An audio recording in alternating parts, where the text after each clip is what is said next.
because we're live and I'm sitting in a hangar at Textron Aviation, I can just wing it. Pun intended. Anyhow, welcome to All Things Aviation and Aerospace. My name is Vince Mickens, and I am live at Textron Aviation's hangar with a very beautiful aircraft. Let's just cancel right now and go fly.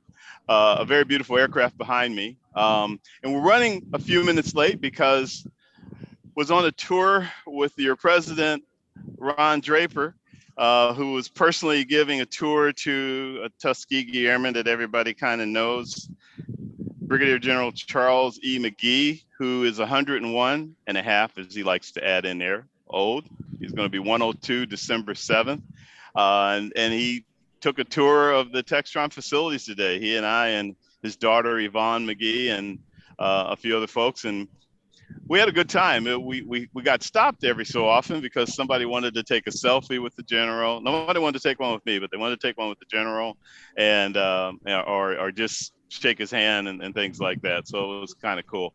Amazing place. I've taken a tour here before, but not quite as extensive, and definitely not with the president. So it was really, really great. Ron was great and very accommodating, as has everybody been here at Textron Aviation. And I am really happy to be able to do what's going to be kind of a unique show today, because the first thing you think about was Cessna, which I learned to fly in 100 years ago. Well, not quite, but anyhow, a long time ago in high school in a Cessna 150.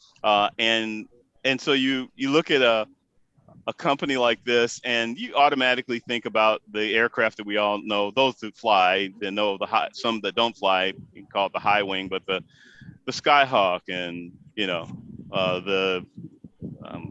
we've got lots of wind blowing around here. All of the different aircraft, the jets, and now with having Beechcraft for a number of years, the turboprops, and of course this beauty behind me, the T6 Texan. So that's the reputation primarily that Textron Aviation has. But what we're going to talk about today is special missions and more about the defense aspect of things. And I have some people here, they're going to tell me some really great things that all have a great deal of experience and some global experience at that. So I was looking at you guys' backgrounds and everything. So I'd like to welcome each one of you to the show. I'll first start out by introducing Max Routh. Max is what you call a value stream manager, and you're going to explain that, Max, what exactly that means and what you do with Textron Aviation. And then we have Polina Ball, and Polina is a special missions program manager, also with Textron. And then we have Chip Schellhorn, a fellow naval guy. He's a naval aviator. I'm a wannabe naval aviator. Sales director, Beechcraft T6 Texan 2, and he's an instructor pilot, which means he can take me up in that and we can go flying, and we can do the rest of the show later, as I said. So anyhow, guys, welcome to All Things Aviation and Aerospace. Thanks. Really great to have you guys here. Now, so we were having all kinds of conversation, and now you guys are going to, all right. No, not going to let you get away with that. Actually, we were just kind of talking about who flies and what you guys fly. And Chip, you mentioned that Chip, what is that aircraft behind you? So I'm sitting in my office where I have a good photo of our Scorpion jet. It's a fantastic airplane that has a number of capabilities. And Vince, if you stick around for a few extra days, we'll send you over and let you go take a look at that one as well. You know, I would love to do that. You have no idea. But tomorrow we're going to Kansas City, Missouri, because they're dedicating the General Aviation Terminal. They're renaming it the Brigadier General Charles McGee General Aviation Terminal there. So got a big thing going on there. Otherwise, you got a deal. I'll be back. Sounds good. So you're Navy. You were Navy. What did you fly in the Navy? And tell us a little bit about your background and how that transitioned to Textron. Yeah, you bet. I'm a recovering naval aviator. I spent 11 years wearing that uniform. Luckily, I got to fly a number of Textron Aviation products during my training. So I flew the 172, just like you did, Vince, as the very first airplane I flew. Got about 40 hours in that airplane before they sent me over to a turboprop that was made by Beechcraft. It was the T-34C Turbo Mentor. And then in the Navy, you get segued off into the various communities. And from there, I went into the jet community and started flying some carrier assets like the T-45 and ultimately the F-18 Super Hornet. Oh, wow. Great Super experience. Hornet. Yeah. Flying pointy nose, fast airplanes was certainly an awesome opportunity. And one thing I love about the T6 is it has those same characteristics in a turboprop airplane. It's a fun airplane to fly and even more fun than the F-18. Nice. Well, that sounds pretty cool. And then Max, you also are a private pilot like myself, and you were saying how you got involved in flying. How did that start for you? Yeah, absolutely, Vince. No, I grew up around aviation. My grandfather actually owned a Beechcraft product, owned an old detailed Panza, which is what I got my first crack of flying in when I was so young. Your first plane you flew in was a VTOL? It was, and I survived to tell the story, and I had a lot of good experiences in that area. And so early on, aviation was something that I was really kind of immersed in, and something that I became passionate about at a young age. And so, as I got older, I really wanted to learn to fly. I started taking flight lessons as soon as I could reach the rudder pedals and see over the dashboard of a 172, which is when I was about 15, and soloed on my 16th birthday and got my pilot's license on my 17th. So I'm flying for as long as the FAA has legally allowed me to, and it's been a great thing for me. So obviously, I've been very fortunate after graduating college to build a career here at Textron and in the industry I'm so passionate about here in Wichita, which is the air capital. So did you come here come to Textron straight from school? I did, yeah. I graduated from Miami University in Ohio with a supply chain management and operations management degree, and had an opportunity to move to Wichita and join at the time with Cessna, and was here through with Beechcraft, and have had opportunities to work in different organizations, manufacturing and aftermarket organizations as I've progressed with my career here at Textron. So is that what you came and started doing? You started in aftermarket? I actually started in manufacturing. I worked in a number of our different plants as a frontline leader, and I've been up into the ranks of management. I worked over on our commercial jet side for a while. I was also on the Scorpion program. It's that aircraft sitting behind Chip, and was over some of our experimental operations in manufacturing during that program. And then I had an opportunity to join our customer service and aftermarket organization, where I was based out of Singapore and ran our APAC business operations to take care of our customers and their products overseas in the Pacific region. So what is a value stream manager? What does that mean? Value stream manager, Vince, is a very fancy way to say I build airplanes for a living. And I get to work with a lot of great people who build airplanes. So I'm responsible for our defense assembly operations. So I oversee our great teams of folks who build the T6 and AT6 aircraft like the one behind you. Yeah, you guys, your manufacturing operations here are pretty impressive, and I'm not just saying it because I'm here. I took a couple of almost 3 hours of touring the facilities, and all of your operations are just, I see why you build the aircraft you do and why we all want to fly them. So that's really great. Chip, I'm going to go back to you real quick. How about you? How did you progress and get into Textron and start, and get to where you are, I should say? Yeah, great question. I'm originally from Kansas City, and once I left the Navy and went back and got a graduate degree, I knew that moving back to the Midwest was something my wife and I really wanted to do. Obviously, staying involved in aviation, specifically general aviation, was something that inspired me. And so Wichita was just a great fit. Textron Aviation Defense, specifically based on my background, was interested in me joining their team. And because it allowed me to stay involved in aviation and every once in a while go flying, I was equally interested in joining theirs. So I joined the company back in 2019 and been with the company for just about 2 years right now. I was getting ready to say for Polina, I haven't forgotten about you, Polina. I just, no, actually I was biased because I went to the two pilots first, but your husband's a pilot, so that's cool.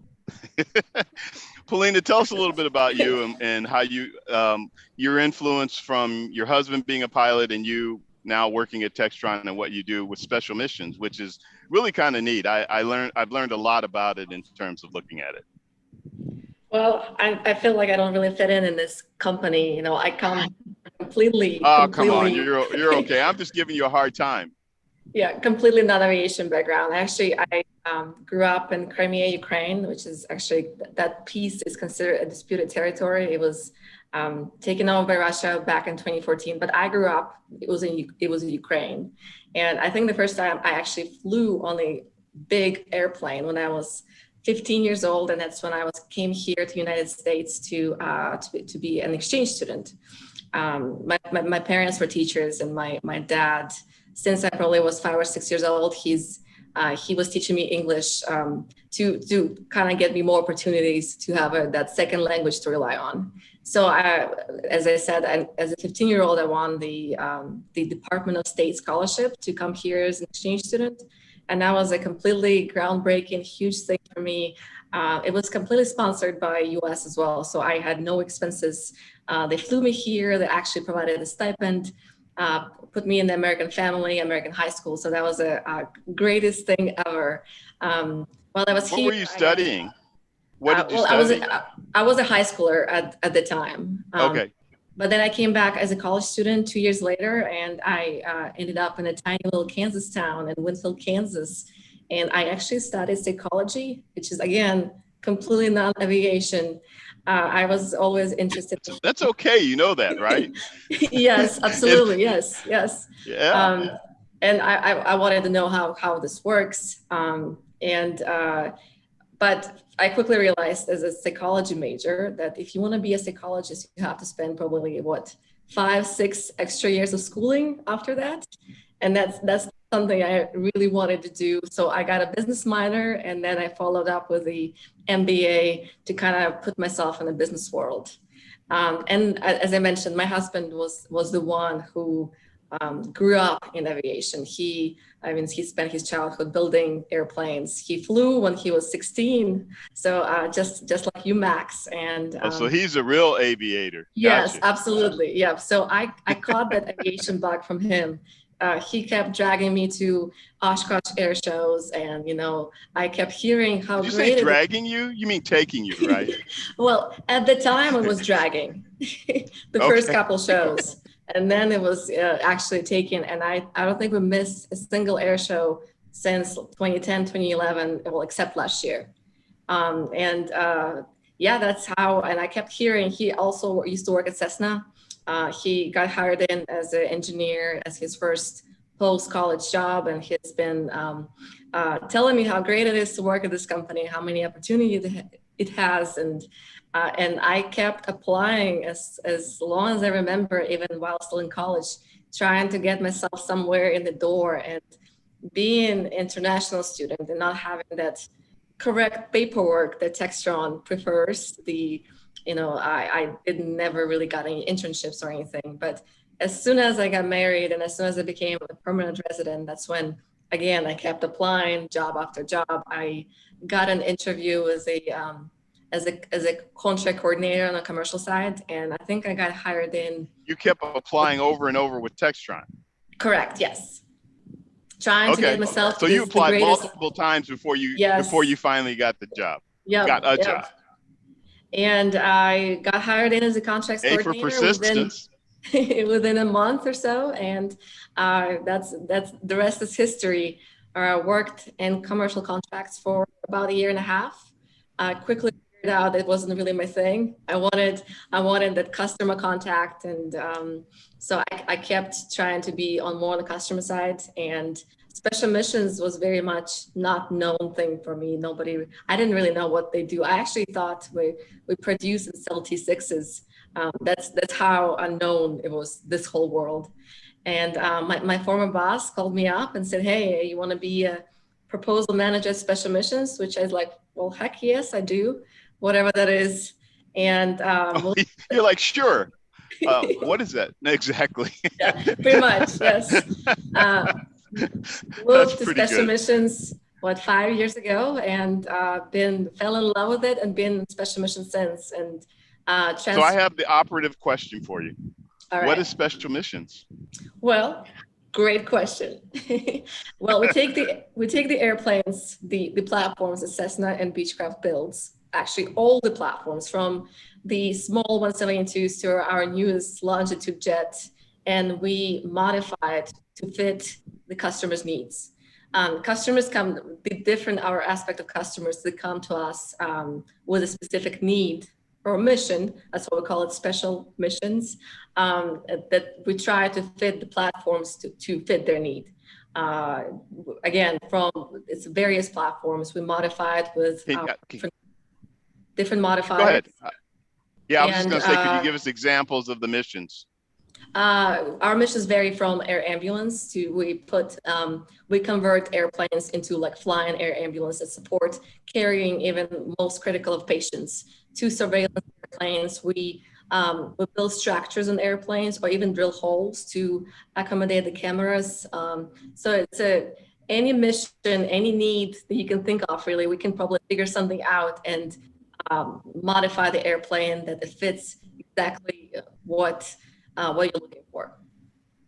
Yeah, it really speaks highly of all of you guys and of a lot of people here.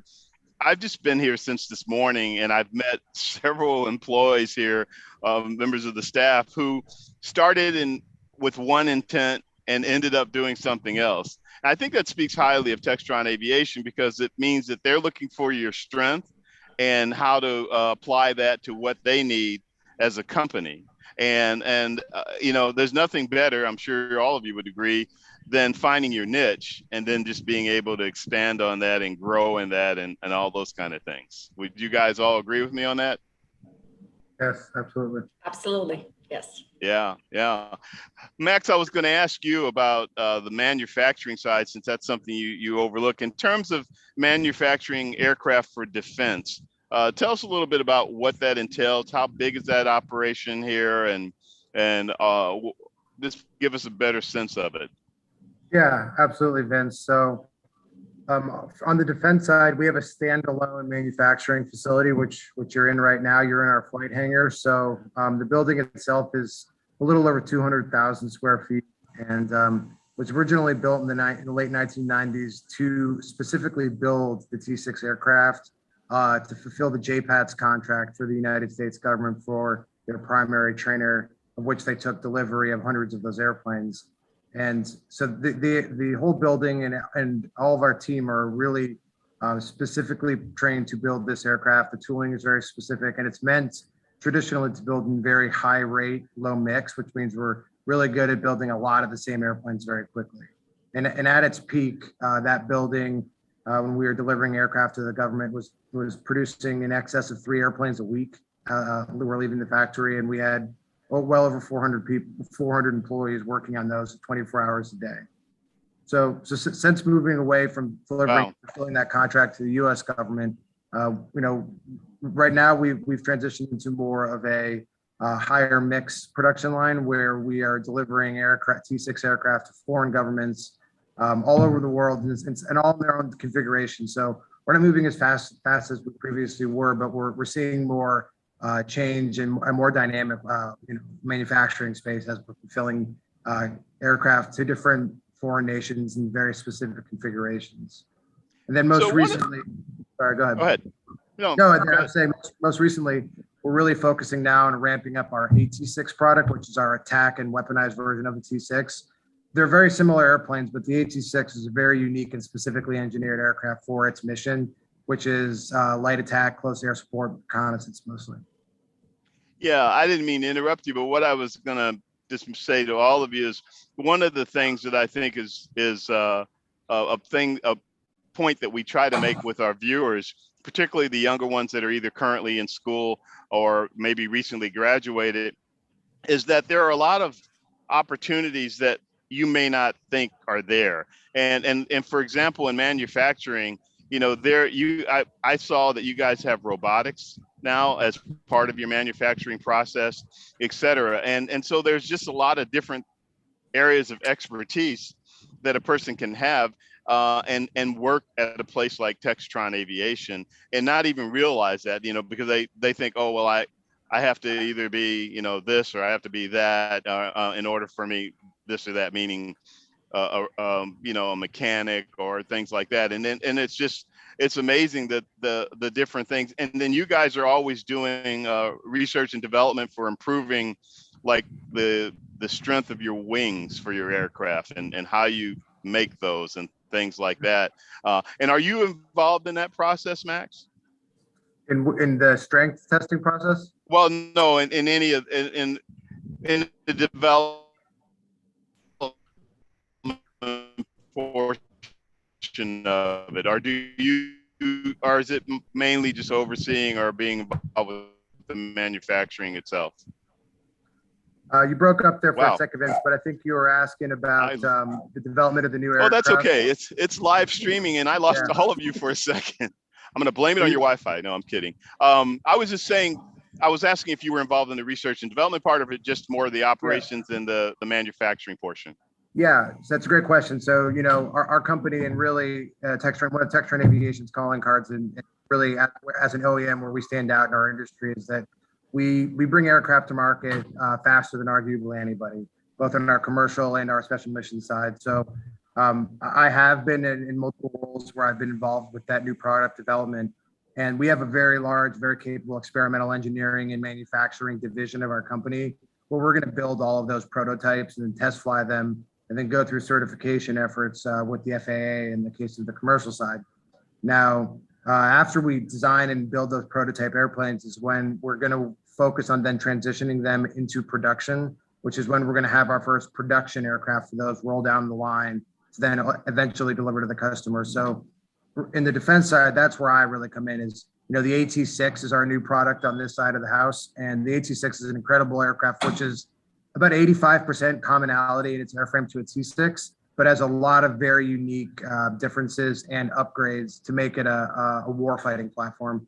So, you know, we've gone through that engineering effort and we're now integrating that into our production line. So the first few AT-6s are flowing down our production line right now. And that's, so for me in my role, my job is to kind of take, you know, work with our engineering groups, our program groups, and all of our key functional support groups to bring that aircraft into production and make that a reality. Yeah, this may go to both you and to Chip. So I always think of the T-6 as a training aircraft, but it sounds like to me that this new version that you have is actually designed for combat. Am I understanding that correctly? Chip, you want to expand on that a bit? Yeah, absolutely, Vince. You're exactly right. The T-6, the first variant of the airplane, was certainly designed with that in mind as a joint program with the U.S. Navy and the U.S. Air Force. But one of our first customers actually took that airplane and started to look at other ways that they could use it for operations. And the airplane that Max was referring to, which is our light attack variant, the AT-6, has a ton of parts in common. It's about 85% parts in common, but it was uniquely designed, uniquely built, and uniquely developed for those missions that he mentioned: armed overwatch, close air support, armed reconnaissance. And that airplane would bring any customer a huge asset to a fight. I can speak firsthand to what I would have preferred to have in Afghanistan, and that airplane would have been a super capable platform. Yeah. So is that the one you said that you've got about 50 hours in? Nope. In fact, most of my flight time is in the airplane that's directly behind you. I've also I've gotten to ferry some airplanes to some new customers. Okay. Flying the T-6 over the North Atlantic is an experience that I will never forget. But no, most of my flight time is in the T-6, and I've been able to fly the AT-6 just a handful of times. Got okay. And that's the different distinction right there, the T-6 versus the AT-6. Yeah, exactly. Imagine, and I'm thinking A stands for attack, right? Mm-hmm. Exactly. Would I be right? Okay. Yep, you got it. I was kind of guessing there. I need you guys to help me out. Yeah, that's pretty interesting. Chip, on the defense side of things, can you tell us a little bit more about that in terms of how that works with what you do, and you know what exciting is going on right now with defense? Yeah, you bet. So Textron Aviation Defense has 3 different airplanes in its portfolio: the T-6 that we've talked about, the AT-6, the weaponized light attack variant, and then the Scorpion, which is the airplane behind me that Max was an integral member of back in the day. So we basically sell, market, and support customers who are flying one of those three platforms. My job is on the aftermarket sales team is to support them with anything they need, from capability improvements to spares and repairs. Those are all things that we really take pride in, and one of the ways that we can support our customers. Right now there are about 13 customers. 13 different militaries are flying the T6 in a variety of configurations, and we just delivered our first airplane to the U.S. Air Force in the AT6 configuration. So we're really excited about that AT6 Wolverine and the future that it has, not only for the U.S., but some of our international allies. Yeah, I was going to ask you in terms of the, and I just lost my train of thought because I was paying close attention to what you said. I was going to actually ask you about the aircraft in terms of their missions, and I totally lost my train of thought. I'll come back to that. I have another train of thought that I'm going to shift to. Go ahead. I'll just kind of give you the quick background of the T6. You're going to help me out, right? Yeah, this may jog a memory for you. So there are a number of customers that use the T6, obviously for its training capabilities, but also some countries that use it for other operations. The Royal New Zealand Air Force has the Black Falcons demonstration team, which uses that airplane to really show. You read my mind. Gotcha. Yeah, uses the airplane to showcase not only the flight characteristics of the airplane, but the precision with which it can be flown. And if you Google some of those photos, there are some incredible photos from the Black Falcons' various aerial demonstrations. And then the AT6 obviously brings a number of new capabilities, from precision guided weapons to really high capability, high powered cameras and reconnaissance equipment. And so it's a really nice transition for a country to fly the T6 for training and then bridge pilots straight into the AT6 because of its similarities in flight characteristics and operating systems. It's a really easy transition. Sure. Polina, what's one of the most interesting things you've done on the special mission side of things in terms of projects? Yeah, it's hard to choose. I mean, all our projects are so all good. Different. They are. I mean, it's hard. I mean, but they are. I've dealt with so many interesting customers, and our customer base of special missions is a little different from commercial. On the commercial side, people buy airplanes usually to transport their families or their business partners, basically used for transport. Exactly. Our customer needs vary from, as I mentioned, medevac needs to surveillance needs so we deal from commercial customers, the regular, U.S. commercial, to foreign commercials, to U.S. government, foreign government, and that's actually the regulations and the rules that we have to deal with kind of lines up a little closer with defense.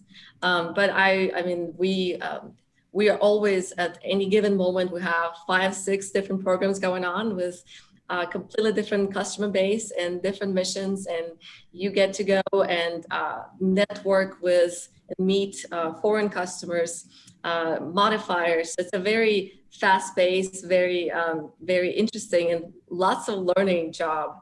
And also, I mean, I'm sometimes in awe of how these airplanes that we sell to our customers, how they impact the world among us. And for example, we recently delivered an airplane with highly medevac capabilities, and that changed the way the customer, that customer actually operates and their day-to-day life. And it makes me feel a little bit that I'm part of their story, that I'm helping create that story and maybe a little bit change the world. I know it sounds a bit cliche, but I always enjoy seeing customers' face light up when they come and pick up this fully modified airplane that's fully customizable towards exactly what they were looking for. And some of their customers, I mean, they've been waiting for this airplane for 5-6 years. especially on the foreign government, on U.S. government, the sale takes a long time. I mean, you have to, the RFP stage, the proposal stage, then the contractual stage, and then finally when we 3 years later deliver that airplane, it's definitely very, it's impacted me a lot, the way I see things, and it's been great. That's interesting. That's something that you're pointing out that I think for people that don't know that much about what we're talking about, that it's such a involved process. It's not like you put something together and talk to some people and bam, it's there. You're talking years of Correct, going yes. through these various steps to get there. And that also applies on the manufacturing side, I would imagine. Max, I see you shaking your head. Yes. Absolutely. No, in our manufacturing business, building aircraft as complex and as customizable to Polina's point as we do, there's a lot of lead time involved in that. And throughout our business and all of our production lines, we run our lines at different rates, so we build a different amount of airplanes per year depending on the market demand for those airplanes. But then when you get into our special missions and defense products, you see additional complexity in those and configuration changes in those, which really add to sometimes the manufacturing times or modification times to get these aircraft to the very special and specific configurations of the customers. And that's something that we'll generally do in our modification center here at the East Campus of Textron Aviation in Wichita. So in the case of a lot of commercial special missions platforms, for instance, the Beechcraft King Air, which is one of our most dependable and best-selling aircraft from a special missions perspective as well, has a lot of applications on austere runways and for medevacs and other applications. We'll see that modification work after the production line. So we're going to build the airplanes on the production line to a generally standard configuration. And if it's a special missions airplane, it's going to leave there. And instead of going and getting paint in a fancy corporate interior like a lot of them would, it's going to go to a modification center where we'll do just about anything that the customer asks and engineering design for, whether that's a medevac with stretchers on the inside or ISR surveillance or any number of things. And we see a huge segment of that business, but the lead times to get through the contractual phases, like I talked about, and then actually get that into a manufacturing space can take months and sometimes years to build those highly customized airplanes. Yeah. Chip, can you add to that in terms of your side of it with customer experience with the customers you interact with? Yeah, I mean, we have the benefit of working with customers who are wearing uniforms, and while that does mean that sometimes the procurement and the development may take a little bit longer, it really means that what we do is something that you can see the tangible benefits of. So here in Wichita, we see Air Force T-6s flying all the time from some of the other training bases. And it's, from my perspective, it really does make the job a lot more satisfying, not only to see those airplanes out flying, but seeing the men and women who are using those platforms to go on and train the next generation of flight instructors and combat pilots. I love working with folks who have a similar background to the one that I came from. So I love going down to the various Air Force and Navy bases and seeing how they're continuing to develop new tactics, new techniques with that airplane. It's really fun. Yeah. No, one of the things I like our viewers to hear more about, and I'm going to put this out to all three of you, is about company culture. We read things in magazines and hear it on the news, and we hear about some companies having a great company culture and that type of thing. I have to say, with my experiences over the years, not just today, but over the years with Textron Aviation and prior to that Cessna, that there is a great company culture here in terms of how and you can feel it, you can tell. We were cruising around on a golf cart going through all of the different manufacturing facilities and all the different parts of the campus and everything, and it's the same. Everybody seems happy, and I know the world isn't perfect, but people seem to be enjoying what they're doing, and they seem to be enjoying working at Textron. For our viewers' sake, can you guys expand on that a little bit about what that means to you, especially since several of you have been with Textron Aviation for a number of years? Yeah, absolutely. I can start with that. So I do think, Textron Aviation has a very unique culture. And I'd say one of the big things, it's really based in pride and pride in our products and pride in building really world-class aircraft in Wichita, which is, the aviation capital of the world. And when you talk to our folks, whether they're in, management or an engineer, or they're one of our great employees on the shop floor who are building these airplanes, a lot of them have had a lifelong passion for aviation, kind of like what we've been talking on here today, Vince. And especially here in Wichita, it's a relatively small town. A lot of it is a family affair. You'll talk to a lot of folks who work here, who's worked here, or whose grandparents worked here. And, Beechcraft and Cessna both have very storied legacies and are big names in the aviation industry, in the general aviation industry, and in the defense industry. And so coming together into Textron Aviation together really merged two very significant brand names and household names in aviation, so to speak, into one. And folks are proud of that. They're proud of where we came from, and they're extremely proud of the airplanes we build here in Wichita. Yeah. Polina or Chip? Yeah, the only thing I would add to what Max just said is that I'd build on the fact that Wichita is a community of general aviation enthusiasts and general aviation professionals. And so while, Cessna and Beechcraft were two of the fiercest competitors in that market until 2014, we've been able to bring those two companies together and continue the legacies that both aircraft companies brought individually of making really top-notch airplanes and bringing our customers with that incredible ability to go out and fly. So I love being a part of the aviation community here in Wichita, and you see it everywhere you go. And Polina?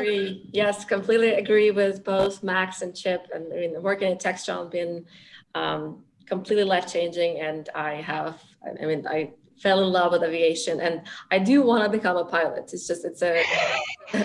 It's a commitment, time commitment. Oh, you do? Oh, can one of you guys write that down, please? So I went through ground school a while back, and oh, cool. Then I had a baby and I got distracted, so that happened. But it does. This company, is a top-notch airplane, high quality. Everybody has the same goal, is to make customers happy. With the final product we deliver. So the customer service, we go beyond just regular customer service. We try to make sure they're completely satisfied with. And again, like you said, it's not a perfect world, so things happen and problems arise. But it's always we always, as a company, get together and we figured out how to persevere, how to go through, and how to accomplish what we needed to accomplish. And in special missions, it's a much smaller, I guess, a part of the company, and still not. But a very important part. Very, I completely agree. Yes, with being only about 80 employees, we are a highly revenued company. Revenue part of the company, and our business is growing even, and it makes me very proud to be part of that. Even pandemic, the whole last year when everybody stopped flying, we managed to continue build and deliver airplanes for customers. We had to change our ways how we do things. We invented remote delivery, which is a delivery via video and photos. So you had to definitely think outside the box. But this is what's great about Textron Aviation, is that we get together and we figure it out, and we provide the high quality products to our customers. Yes. Yeah, Max, I had a chance to talk with Ron Draper about your challenges last year with the pandemic and everything. Mm-hmm. From your perspective, how did you guys work through that? Yeah, obviously it was a very challenging last year and a half for everybody with the pandemic, and something, honestly, like many companies, that we didn't really have a playbook for. That this was all unprecedented and uncharted territory for us.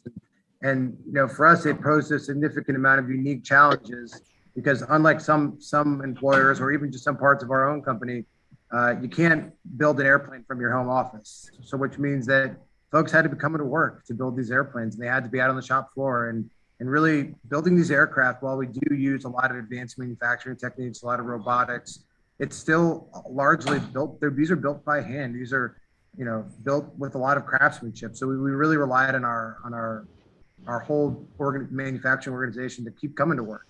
And so through that, we implemented a lot of COVID protocols and promoted social distancing. We fundamentally changed the way we would build these aircraft, and whenever we could, so that we can, hold on one second, so that we could really keep people safe and keep people coming to work. We wore masks at work for over a year, and wherever we could, we were rearranging our factories so people could maintain social distancing.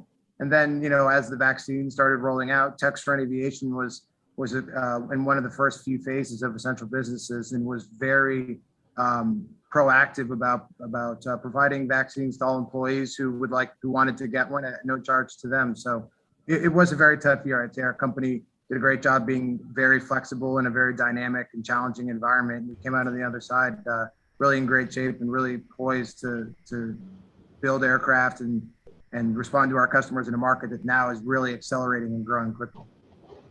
Yeah, while we have some time left, I wanted to talk with you guys about inspiring the next generation. We have kids in middle school and high school and even in college that are trying to figure out, what their next step is going to be, what their path is going to be. And we all know, we're already sold on aviation and know that there are tons of opportunities, which we try to convince others of on a regular basis, including Polina, who's now going to start flying soon as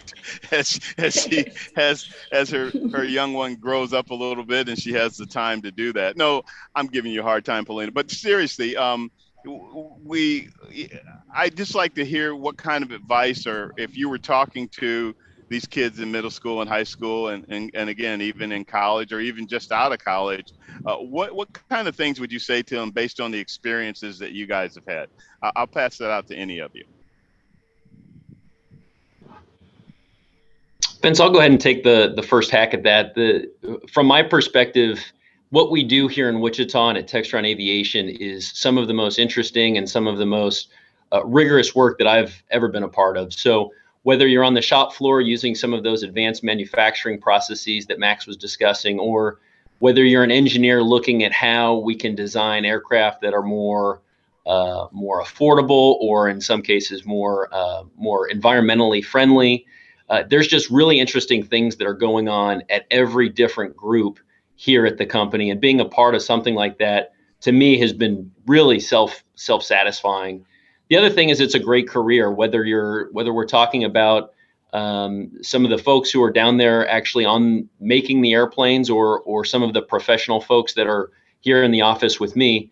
Again, I think that it's a great career path, not only for just regardless of what stage in life you're coming to join the company or joining the industry. So from my perspective, it's a great industry to pursue, and one that I've really enjoyed. Sure. Polina, you came here oh, go ahead, Max. Oh, sorry. Just really quick to follow on, and I couldn't agree more. There's so many great opportunities for young folks in this industry, and really specifically at Textron and here in Wichita at Textron Aviation. This company really focuses a lot on the development of the next generation of professionals who are going to be in this, in this industry, and the future leaders of our company. But even past, the leaders and the engineers and all the folks who come here really educated and with great, experiences out of college, into our internship and leadership development programs, or new hires. Textron Aviation and the Textron in general have a tremendous amount of opportunities for young people who are looking to take on and start careers in vocational jobs, and very few places more than here in Wichita, where we need folks to build our airplanes, and to, whether that's assembling them on the production lines or in some of our factories that build airplane parts and pieces. We have a huge skilled workforce here, and a lot of them have been working at it for a while and are getting a little bit older in their career. And so there's a big, I think, cultural shift going on in our nation that has more emphasis than ever on going to college and getting a 4-year degree and being an engineer or a management, or maybe a lawyer or a doctor. But there are so many great career opportunities out there for young folks in vocational and different trades, including in aerospace and at our company, that are very stable jobs that have a lot of career advancement opportunities and pay really well. So getting folks to understand there's more out there than just getting a 4-year degree, I think, is an important thing. Yeah, you just touched a nerve, because I think that's something that is often, kids are by the counselors at their schools, et cetera. They're pushed into just a small, narrow category of things. And as you just said, not everybody's cut out for college, but people all have a skill set one way or another, whether it's a technical or mechanical, or, you know, everybody has a talent. So it's a matter of figuring out what that is and then applying that talent accordingly. And the great thing about our industry, both aviation and aerospace, is there's a ton of different places to do that. When you just spoke of that, I was getting ready to ask Polina. Polina, you came as a foreign student and you've been through it. That's a simple way to put it. You have been through it. So from your perspective, you know, what's a learning point from you that you would pass on to others with what you've done? I would say don't be scared to take unknown things. You don't have to know how to fly or be an engineer to enjoy and love aviation. That's at least the biggest misconception for me, because when you think of planes, you think of flying, right? Or you think of building planes. And I am, at least I am, I'm neither of those things. I'm not super technical, and I will already pointed out that I'm not flying, not yet at least. So if you're good with people, if you're good with marketing, if you're good in selling things, there's a spot for you at Textron Aviation, or even aviation business in general. So that's the lesson I learned, that you can succeed if you try in whatever aspect of the business. Also, I regret that I wasn't able to participate in this, being a foreign student, and I didn't have a work authorization to be an intern or to pursue any kind of high school internships, college internships, because Textron Aviation offers so many things for young people. They can come in and explore something they're good at, or discover things they're good at. So I highly encourage the young people to go in and apply and come as an interns. We love having you. We love showing you guys around. It's a very interesting, very high-paced, very an aviation world that anyone can really find a spot in if they try. And going to Oshkosh can even be fun. Absolutely, yes. It took me a little while to learn that. You know, I wasn't going to let you get away with it, right? I definitely enjoy it. You probably now look forward to going to Oshkosh. Absolutely, maybe. yes. There we go. Less than a month left. I'm counting the days. Special mission accomplished. Yep. Yeah.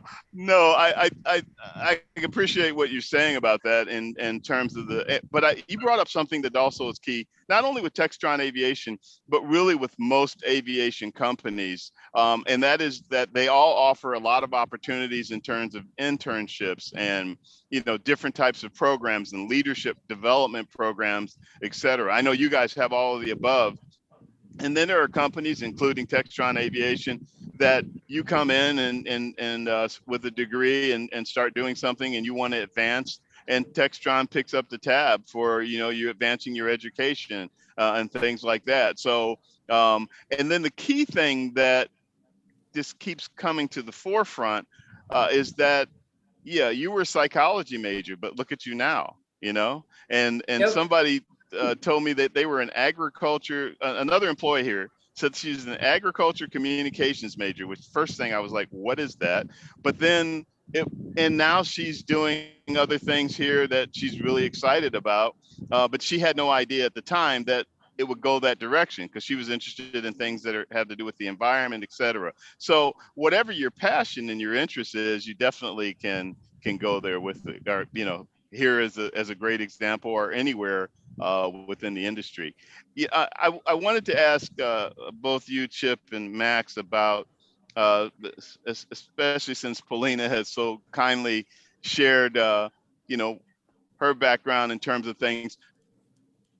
If you guys could do something differently, and this is again giving advice to the next generation, if you could do something differently at some point of your career, can you share what that might be? Max, I'll let you go first. That's a great question, Vince. If I could do something differently, you know, I've been focused a lot on, in my career on following my dreams of being in aviation and really growing as a leader in this company. I would say I need to continue to focus on paying back a lot of the great opportunities and mentor opportunities that I've been given that have helped me understand how to translate my passion into a career and to given me mobility in this company and in this industry. And our company, which has all those great development programs and initiatives to get younger folks into it, really the back end of that, which really is what makes the machine turn and what's develops those great people, it's the great mentors here. And that's not a formal process as much as it is a culture. And so, I would say, I don't know if it's something I would have done differently in the past as much as I would continue to push, hold myself accountable to continue to do better than I have previously, and continue to build on, actively giving back to that cycle and that culture of mentorship and really investing in the young folks who are coming in the door now, whether it be on the shop floor building or servicing airplanes or into leadership or any other discipline at Textron Aviation. I'm going to continue to, want to aspire to be that mentor, to be that coach that have helped me and a lot of other folks succeed here and really give back to that culture we have here of investing in our people and in our human capital. Yeah, I think that's a really great point. I haven't thought about that, but I want to go to Chip first and put him on the spot. So Chip, would you have rather flown, if things were different, would you have flown helicopters instead of F-18s?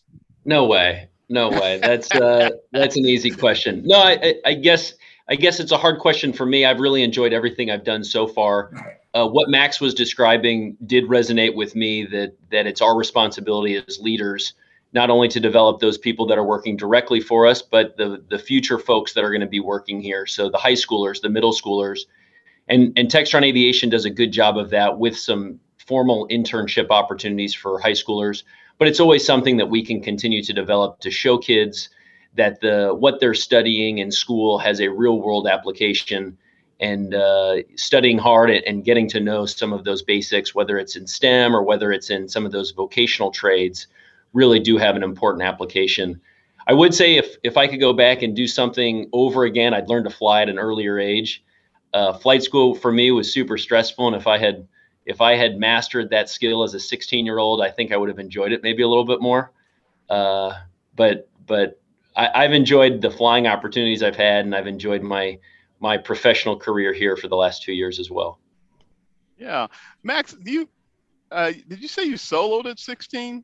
I did, yeah. Okay.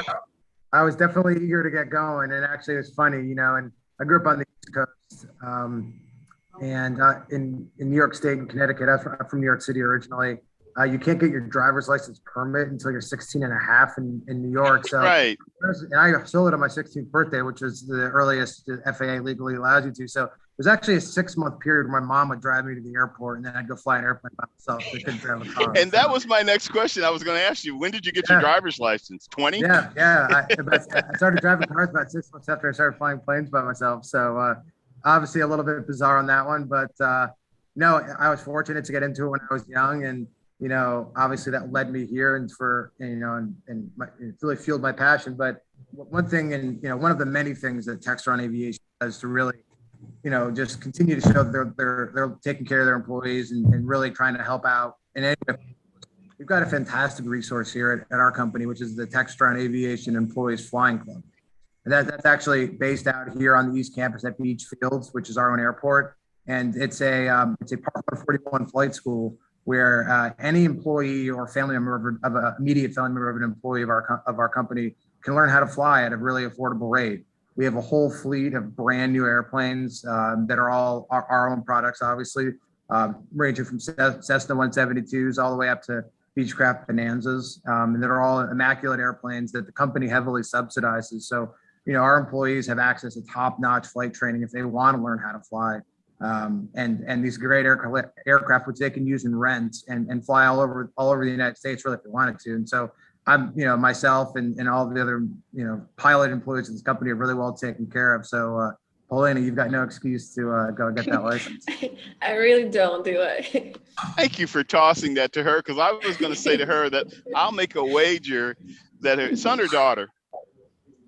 Son. You have a son or daughter? Son. Son. That your son will be soloing by the time he's 16. Start 'em early. So you've got a little pressure on you to get going with that flying. True. She said, thanks, Vince. Thanks for putting on the spot in front of my company, in front of my colleagues, and all that kind of stuff. We've kind of run out of time, but this has really been interesting in talking with you guys. There is a common denominator with all of you, and that's about doing something that's meaningful, as well as, the fact that you're passionate about it and having fun with it and enjoying it, but also that it brings some meaning to what you're doing. You feel like you're doing something with a purpose, and in all of your areas. And I think that speaks a lot for you guys, and it speaks a lot for Textron Aviation. The other thing I always think of, and I can't say this enough, is for the young people that are watching, or their parents, or even some of the colleagues of mine that are watching the program, and that is to really, for these kids to, explore, call up Textron or email somebody at Textron and just reach out, and you'll be surprised what you'll find out that's available, and some of the programs, again, just talking with your CEO and him talking about the different things, the number of interns you guys have this summer, and the number of, I forget what, there was another program that you have. You just got a bunch of young people working here that are being exposed and have the opportunity to, that might become a full-time job, or as he said, that if you're going to be a senior in college and you've been interning in a program here, that you actually get an offer to come work here right after you graduate and things like that. And then, a few weeks ago, I was talking with, schools like Embry-Riddle Aeronautical University, and we were talking about statistically that they're trying to poach these kids. They really need, and I know you guys do too. Everybody needs people in all of these areas, these areas of these specialized areas. So, I can't say enough about it in terms of pursuing the opportunity. But you guys have been great. Polina, I hope you don't mind that I was teasing you so much about flying. Absolutely. Glad to hear you finished your ground school. And but hey, you're sitting here with 3 pilots, so I don't know how much these guys razz you, but I had to a little bit. And Chip, I'm going to take you up on that offer to go up in that baby there and do some things. But it's been a pleasure, you guys. So thank you very much for all of you joining All Things Aviation and Aerospace. And we have run out of time, so I'm going to call it. You guys take care.